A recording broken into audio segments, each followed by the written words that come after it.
Bonjour, voilà ma lettre des signaux faibles numéro 208 de décembre 2021.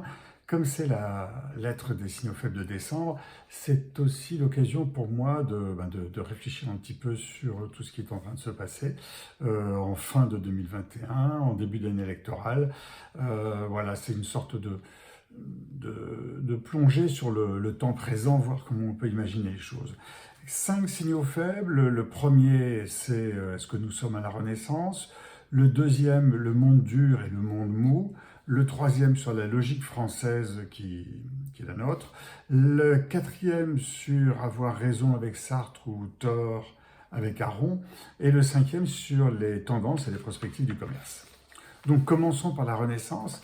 En fait, j'ai visité Chambord en décembre. Je vous recommande cette visite absolument fascinante parce que c'est un château absolument fascinant. Et la guide nous demandait quand est-ce qu'on situait le début du Moyen-Âge. Et elle le situait, non pas en 1492, mais vers 400, 1519, à la construction du château de Chambord. C'est un château qui est construit sans fenêtre, il est construit au milieu des marais, de la malaria, il n'a pas été construit pour être habité, et je crois que François Ier, on dit qu'il y a dormi 1 ou 2 nuits ou 4 nuits, je crois que c'est Louis XIV qui a posé les fenêtres au château, 150 ans plus tard.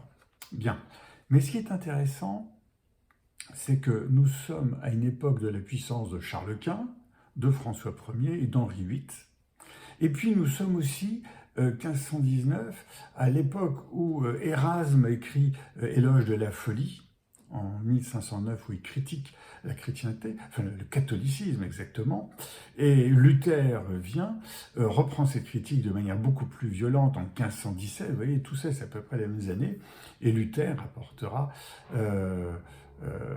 par là la prédestination de l'homme, et Érasme revendique le libre arbitre. Et 5 siècles plus tard, donc aujourd'hui, c'est Joe Biden, Xi Jinping et Vladimir Poutine, les 3 leaders du monde. La prédestination de l'homme, pardon, de l'humain, c'est le wokisme qui est en train de dominer la pensée, le mouvement woke. Et nous sommes dans une renaissance du 21e siècle et souhaitons que ça ne terminera pas par la violence. Mais cette renaissance du 21e siècle, il faut s'interroger, est-ce que c'est pas une crise, une mutation d'une manière plus générale sur l'ensemble des choses qui sont en train de se passer aujourd'hui? On a vraiment l'impression que tout est en train de changer et qu'il ne faut pas que l'on rate ce changement. Donc est-ce qu'on n'est pas à l'époque de Chambord? Bon, ce serait sympathique. Mais les conséquences sont quand même un peu compliquées. Alors le monde mou, dur ou le monde mou, c'est le deuxième signal faible. On sait que la France est extrêmement rationnelle, tout doit être démontré, notamment par les datas, c'est du dur. Or, à chaque fois qu'on a les informations qui sont tronquées et déformées qui nous envahissent, et là on est dans le fake news, et on a eu une commission sur la désinformation qui a rendu ces résultats-là début janvier sur cette désinformation qui est quand même quelque chose de complexe. La rationalité est en danger.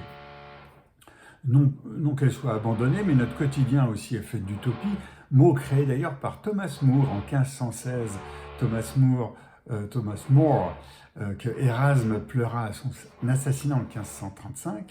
Et on arrive au métaverse donc de Facebook, qui est en fait un monde parallèle, hein, comme elle était le Second Life. On est en train de créer un monde parallèle dans lequel on y vend de l'immobilier au prix du dur et dans lequel on va vendre aussi des vêtements de mode au prix du dur, mais on sera dans le mou, là-dedans. Alors, est-ce qu'on est dans le dur? Est-ce qu'on est dans le mou?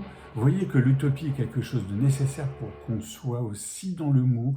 On a besoin de rêver. Nous ne sommes pas toujours des gens rationnels. L'utopie, l'émotion, la peur, l'amitié, tout ça sont des chemins de pensée. Mais je me pose encore la question sur un élément qui est important, qui est l'arrivée du quantique. Dans le quantique, 1 plus 1 n'est pas forcément égal à 2. Alors comment peut-on rester rationnel dans un monde où 1 plus 1 n'est pas forcément égal à 2? Signal faible 3, c'est la logique française. Pour demain, est-il imparable ou impossible? En fait, je suis gêné par toute la logique française et les systèmes qui se développent autour de cela. On a une croissance, paraît-il, de 6,5%. C'est très bien. Mais cette croissance, contrairement à celle de l'Allemagne ou de l'Italie, elle n'est pas faite d'exportation. Elle est faite de consommation, à 50% de consommation et à 31% des importations. C'est-à-dire, les consommations, ben, c'est tout ce que l'on achète. Si on imagine qu'on va mettre une taxe carbone à l'importation, ce qui est réfléchi en ce moment, ben, cette taxe carbone va faire qu'on va normalement consommer moins, puisque c'est le but en même temps qu'on consomme moins. En consommant moins, on fait baisser la croissance. Mais on va construire des usines. On va construire des usines pour fabriquer des produits. Or, les usines, et on le voit aujourd'hui, sont construites essentiellement dans des villes de moins de 20 000 habitants, pas dans des grandes villes. Elles sont construites à la campagne. Et quand on habite à la campagne, on va rarement à l'usine en vélo. On prend la voiture à partir de la maison que l'on a fait construire pour quitter Paris et on bétonne des routes et des usines pour cela. Là aussi, zut, on n'est pas rationnel. Donc on n'est pas rationnel sur la croissance et la consommation, on n'est pas rationnel sur la relocalisation en pleine campagne. Voilà, la logique est une affaire personnelle et de hiérarchie.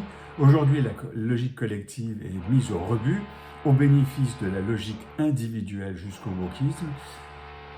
Voilons-nous. Le quatrième point, donc, avoir raison avec Sartre et tort avec Aaron, Twitter au point. D'accord. Ce vieux débat, en fait, je le mets, c'est est-ce qu'il faut avoir raison dans une logique de temps court, c'est ce qui caractérise finalement Sartre, ou est-ce qu'il faut avoir raison dans une logique de temps long, c'est ce qui caractérise Aaron. Tout ça, c'est exacerbé par le temps court. C'est vraiment ce qui nous domine aujourd'hui, sous la pression des ventes et de l'influence des réseaux sociaux, des journalistes, etc. On est vraiment Twitter au point.